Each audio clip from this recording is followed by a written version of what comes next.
I'm Michelle Smoot, and I am a senior, and I'm studying HDFS. Hi, I'm Jade.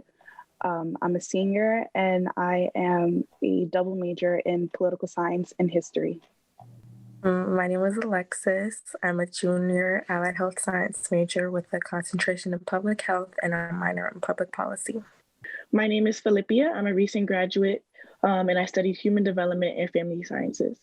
We're going to talk a little bit about the education system and racism within the education systems. I remember my sophomore year, I tell this story to people a lot because I think this story is just like the epitome of my high school experience. We were reading Their Eyes Were Watching God in my English class. And before we started the book, because this was just like a new part of the semester, my English teacher pulled me out of the classroom right before the period started. And she was just like, I want to have a talk with you because the N word shows up in this book a lot. And, I just don't want you to be offended. Like when, if there are kids who are like making light of the word or laughing or using it or whatever. And then she was just like, they're just immature and ignore them.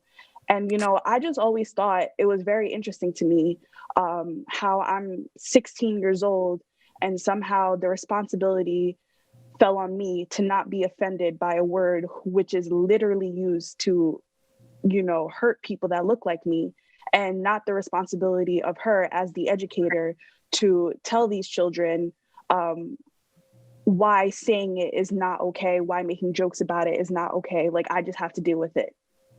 So I tell that story to people sometimes because like people, like it comes up a lot. Like people ask me like what was it like going to like a predominantly white high school, and I just tell them that story. Like it's always my job not to be offended and not their job to educate themselves. I find that really interesting because I went to an all-black school. We read that book as well. My English teacher that we read it with, she was white, but she was one of those like really conscious white people. Like she was very conscious about like how black people feel and things and such forth.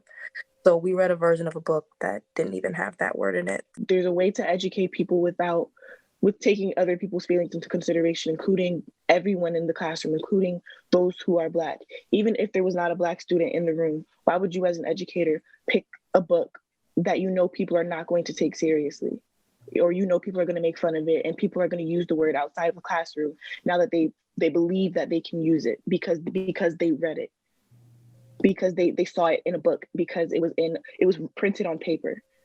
That doesn't make any sense to me. In high school, just to kind of transition the conversation a little bit, in high school for sports, we would play schools, predominantly white schools, and they would use the word against like my teammates, or in order to like distract us, in order to be blatantly racist, and they would call us that on the field.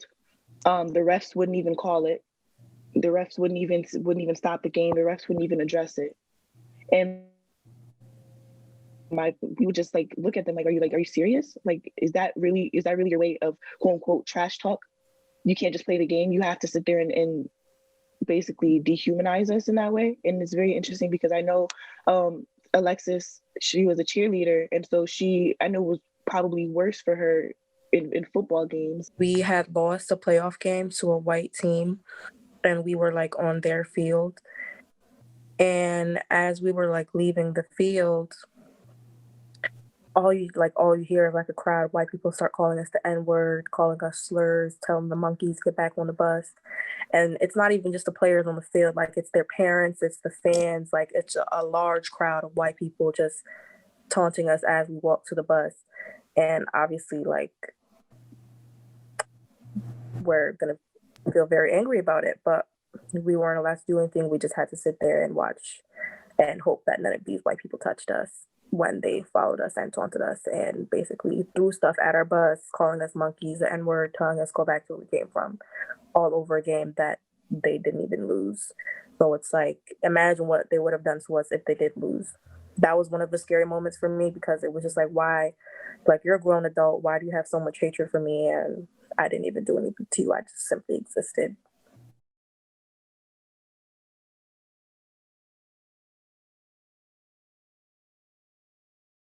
We can switch gears just a little bit and quickly just go through in terms of academic opportunities and educational resources. How has access to resources or lack thereof influenced your time in high school and your college and career readiness? So I'm the first person, like first sibling to go to college, and I really do believe it's solely based off of resources. Like I was able to get into a higher school, like math placement, so I was able to be taking algebra 2 and geometry a lot earlier than my siblings, and I also didn't change schools in high school. So I had the same guidance counselor, school counselor, and she really worked with me. Even I didn't even know what college was until junior year, but she really was like, "You're going to college." And I quite literally remember sitting after school with FAFSA.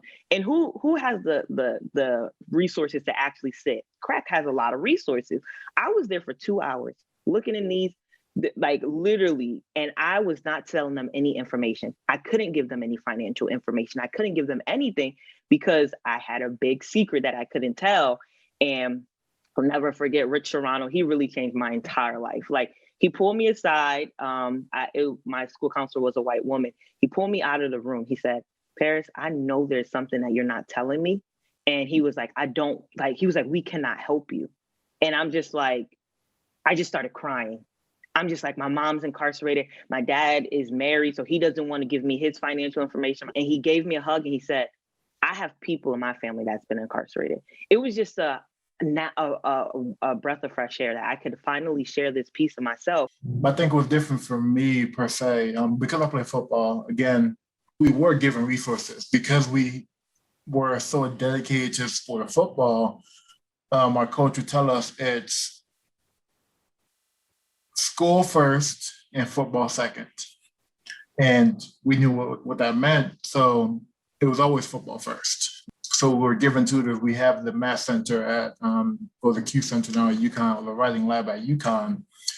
And that's all fine and dandy. But prior to that, in high school, didn't have any of that. There were no tutors in Trenton High. You knew the information, you didn't know the information. There was too much drama and fights going on to really have a stable foundation of I'm gonna learn this information. So when I did come to UConn, I was like, well, I think I'm hot stuff because I got 3.5 in high school and came to UConn on scholarship. But then coming to UConn and seeing that, oh, you're one of the only few Black people here. Like I was in a class where you walk in and you get the eyes. My first semester, I got a 1.9 with all the resources. I was on academic probation. And they're like, if you get below a 2 this semester, then you would be kicked out of school. I wasn't prepared for college. I'm trying to learn to study because I've never studied before. You have these resources, but have no idea how to use them because you've never done it before. And you're still supposed to be this D1 athlete waking up at 4 o'clock and go to class. So having this stuff and just making it through is difficult.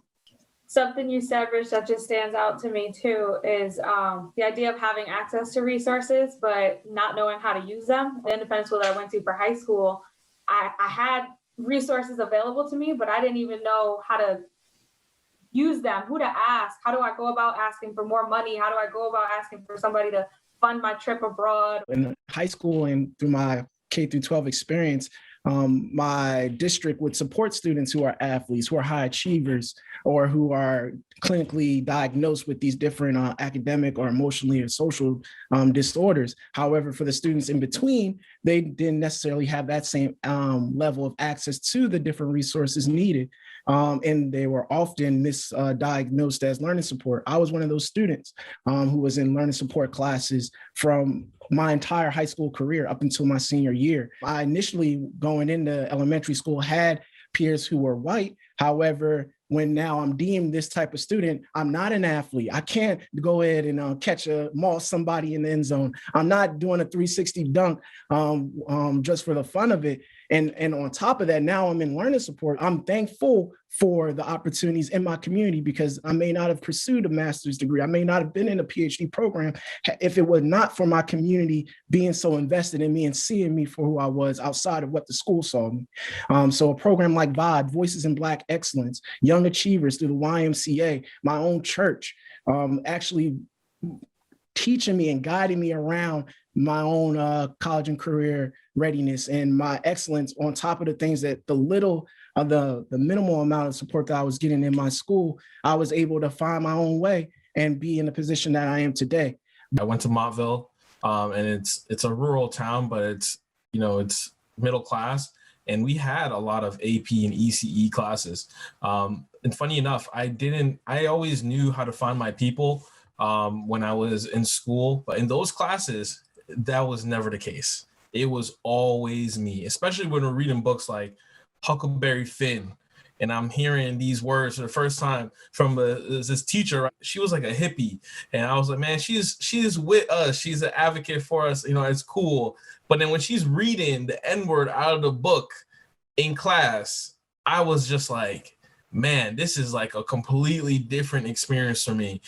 This is like crazy. And I'm looking around, I'm like, that's when you really start looking around. You're like, man, anybody else hear this? And you look around, you see it's only white people and they have no issues with it.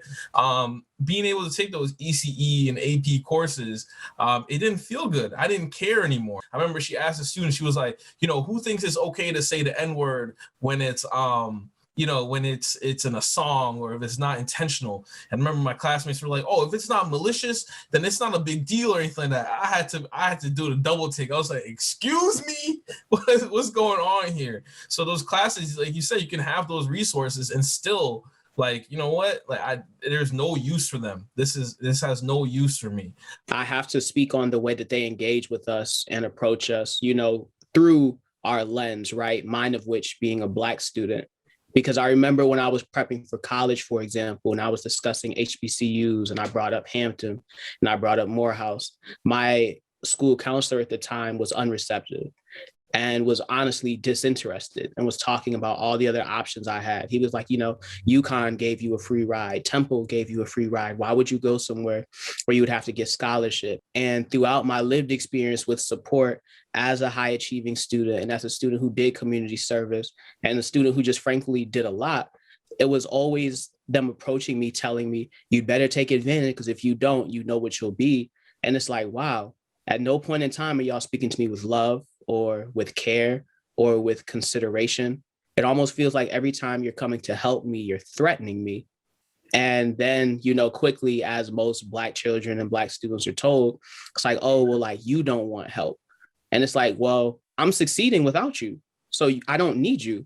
My school had a lot of resources being in a suburban town in Connecticut, but it was the lack of knowing who your student is and how to service them that I definitely saw. And for me, my mom went to college in Peru, so her application process totally different than myself. And even though she was an educator herself, she wasn't around the college process.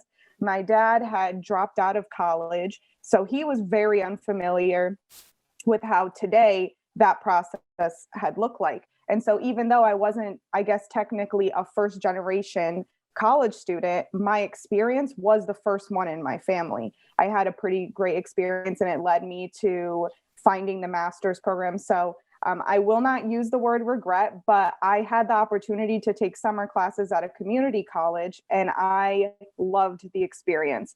I was able to take 2 classes at Middlesex, and that smaller classroom environment was something that I thrived in. Going to a big school like UConn, I didn't know I had a preference until I experienced both and was able to recognize the differences. I went from being a high honors, National Honor Society student in high school to failing pre-calculus in college, having to drop out of biology because I couldn't do it. I had to find a lot of solutions myself. And thankfully I had a really supportive mom who was there to help me, but a lot of the answers had to come from us doing our own research, even though a lot of resources may have been available. They weren't the resources that were catered to what my needs were. And as educators ourselves is something that we really have to be educated about in really understanding your individual student and not through the culture of the school, through what is considered the norm.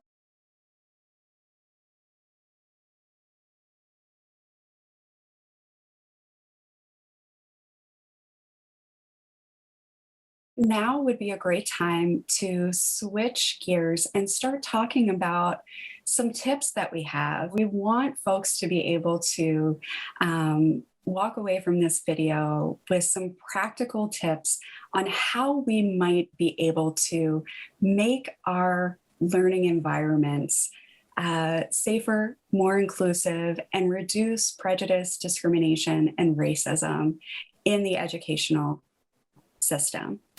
So what I think would be a great tool is to start with continued intentional professional development and training on cultural competency and diversity skills. The first thing that I have to say is it has to be ongoing. It can't be a one and done.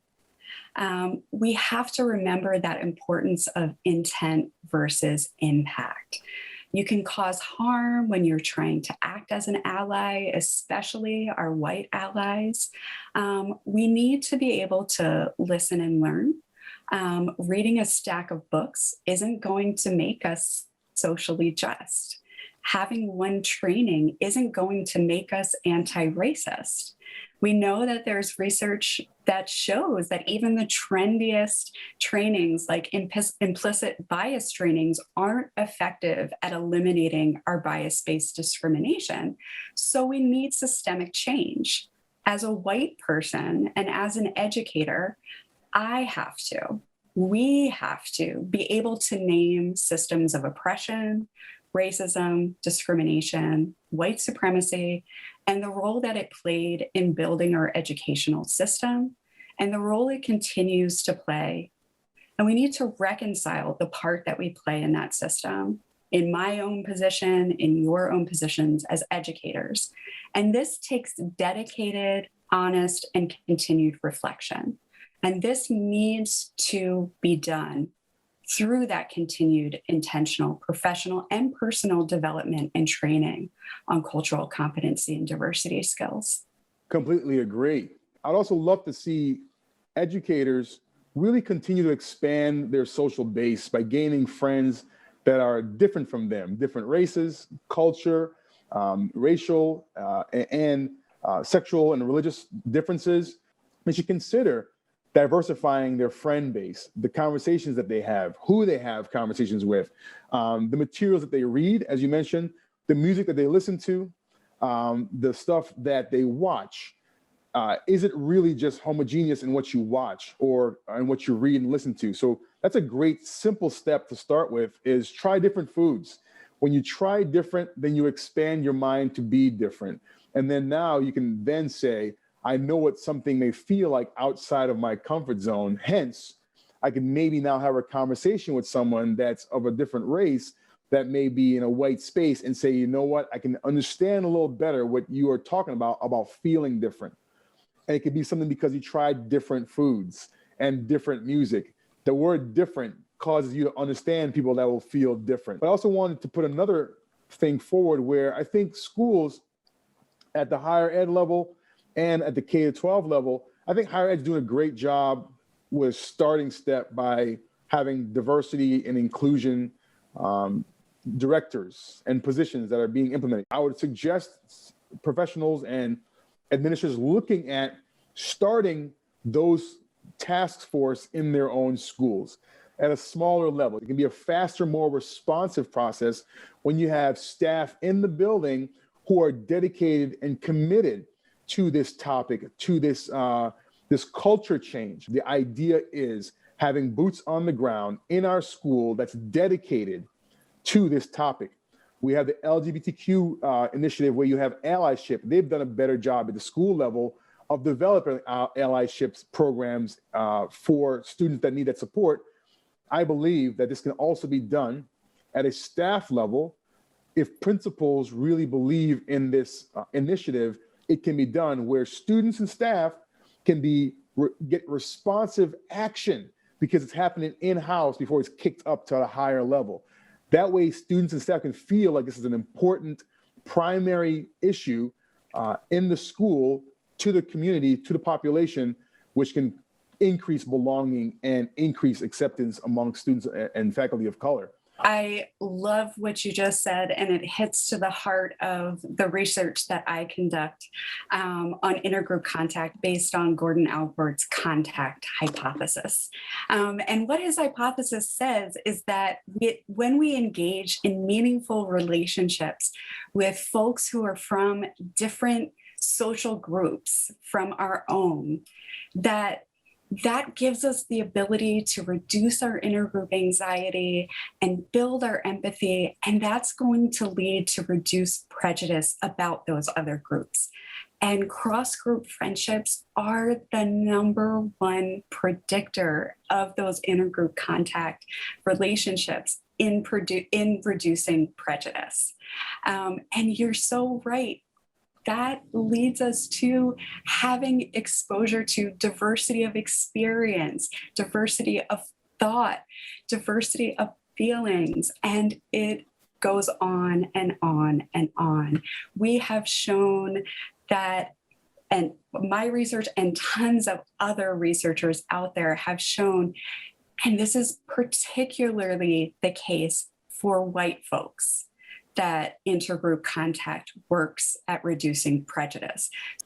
A big thing that got me to where I am in academia has been getting my non-cognitive needs met and being able to ask for things that I need that's not academic. Cognitive needs, studies have shown to be a great predictor of being able to finish school, do well in college. And cognitive needs are things such as GPA, parent socioeconomic status, high school rank. These are things that studies have shown if the student does well and their standardized tests like a SAT or ACT, their score on that, the study has shown that if they do well, then they're more apt to do very well in college. But that pans out a lot for predominantly white students. The studies have shown that when students' non-cognitive needs are met, we're looking at social network, staying connected with friends and family, emotional intelligence, having mentorship, or being connected to a faculty member, whether in a teacher in a school or a professor in the college, someone that believes in them, and having community resources. Those are all non-cognitive, those are all subjective things that actually does better for students of color in their persistence and in their graduation rates, and decreases their dropout rates and increases their retention rates. So this is basically saying, when you tap into the feelings of students of color, obviously every student deserves to have their feelings tapped into and feel cared for. But when you particularly tap into the students of color in a very collective way, they're gonna thrive. So I would, number one, start by saying, if you're a student of color that's in the situation, that's you're confused and looking for a way to move forward, put one foot in front of the other, the number one thing I will say is to seek mentorship and advising and find a role model, a person that represents you, a person of color or a white person, anyone that believes in you, in your ability, and you could be yourself around them. Number two, I would suggest them to connect with the community, some sort of network. So if it's a cultural center that can better educate you and make you feel welcome, both in the community, or studies have shown on college campuses, cultural centers make students of color feel very welcome, validated, and confirms and affirms their identity. And when those students who have deep salience with their racial and cultural background, they tend to do better academically at the higher ed level. And another point I want to add is getting involved with educational policy and reform. It sounds very big, sounds very heavy, but it really means, as a person of color, a student of color, you're allowed to attend board meetings that the district has in schools. You're allowed to attend university Senate meetings when they're talking about new policies and climate for the school and the university campus. You can be an activist. You can speak up. You can engage in conversations around race with faculty and teachers. Though they may be uncomfortable, if you're comfortable with it, you can help train them be more comfortable with it. But it starts with getting involved in educational policy and reform by simply attending these meetings and having a visual and a vocal presence, which can be more empowering rather than feeling helpless and waiting for policies to be enacted upon you. I encourage you to continue to do things that affirms who you are. If it's a cultural thing, if that's an academic thing, do what you do and build that level of resilience.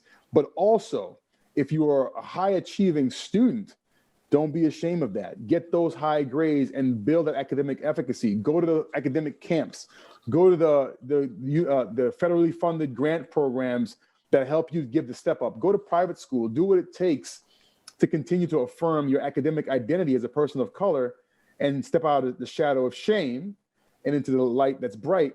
And that can allow you to really say, this is who I am as a person of color. So when potentially microaggressions or overt racism comes at you, you have in your emotional bank what you're able to do because of your thick skin, and you have other things in your life that supports your academic identity and efficacy.